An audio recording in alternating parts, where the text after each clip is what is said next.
Karakter yang kamu bikin itu harus kayak manusia ya, jangan sempurna banget, jangan kayak malaikat, karena kalau misalkan kayak gitu, nanti cerita kamu nggak masuk akal. So, ini 5 tips atau 5 cara biar karakter-karakter dinas kamu itu manusiawi, biar karakternya hidup ya.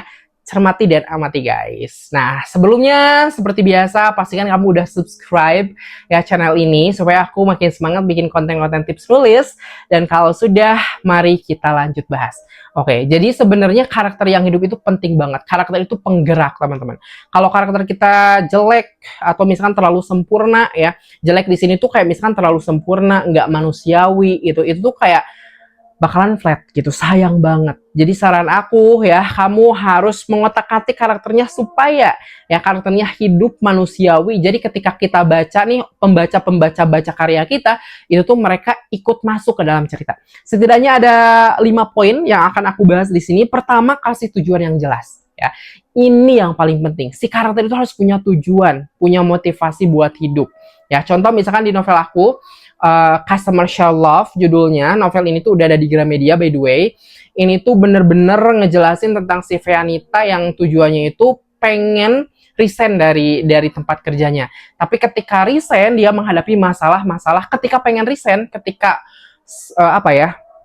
bukan detik-detik ya, beberapa hari sebelum resign dia menghadapi banyak masalah. Nah itu, jadi dia punya tujuan resign tapi dia menghadapi masalah-masalah di kerjaannya. Kayak gitu. Atau misalkan kamu punya tokoh kamu punya tujuan untuk menyelidiki sesuatu, misalkan menyelidiki suatu pembunuhan atau menyelidiki suatu kehilangan, itu juga bisa. Intinya punya tujuan yang jelas, sehingga ketika kita bikin karya kita bisa mengikuti si tokoh ini atau si karakter ini dengan baik gitu loh, nggak ngalor ngidul, nggak apa ya, pokoknya jelas gitu. Itu penting banget ya. Jadi ingat, tujuan tokoh itu nomor 1, penting banget. Ketika tokoh punya tujuan, pembaca itu punya alasan buat terus ngikutin. Kalau tokoh nggak punya tujuan, pembaca nggak bisa ngikutin. Ya, jadi kamu harus bikin tujuan tokoh dulu. Cek, apakah tokohmu sudah punya tujuan, terutama tokoh utama ya. Karakter utama itu harus punya tujuan, karena dia yang bakalan membawa cerita gitu.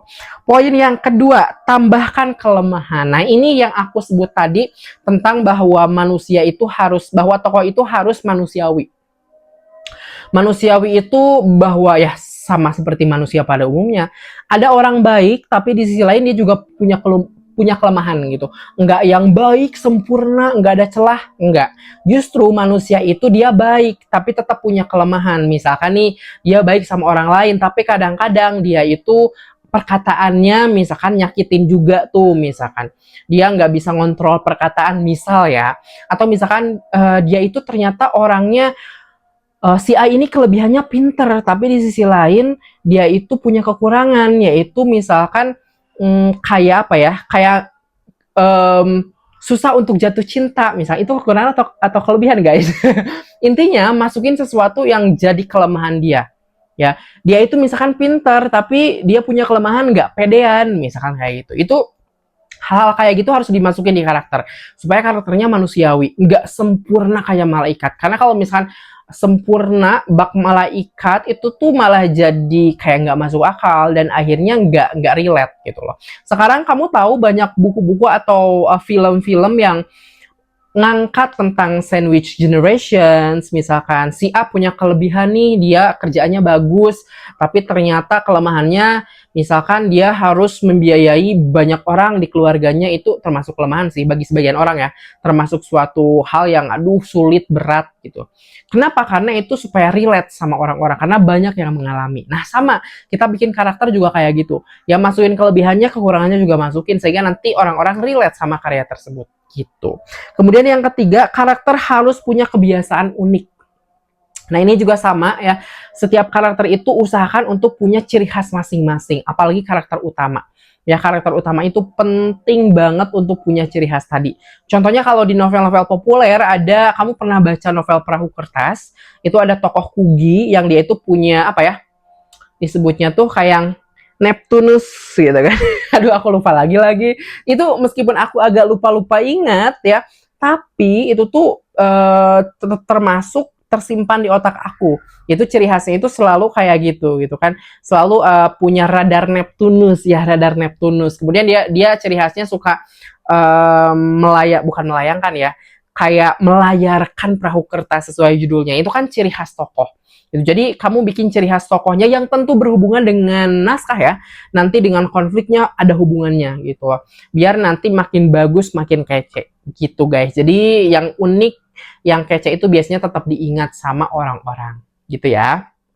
Kemudian jangan bikin karakter terlalu sempurna. Nah ini yang udah kita bahas sebelumnya guys. Yang tadi ya, masukin kelemahan. Artinya kalau ada kelemahan, manusianya berarti nggak sempurna dong. Nah itu tugas kita untuk bikin manusianya nggak sempurna.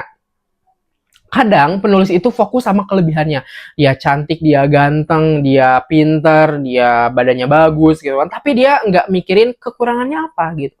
Justru kalau misalkan dia karakternya nggak sempurna, nah itu yang bikin orang lain iba atau simpati sama karakternya. Akhirnya banyak pembaca yang cinta sama karakternya.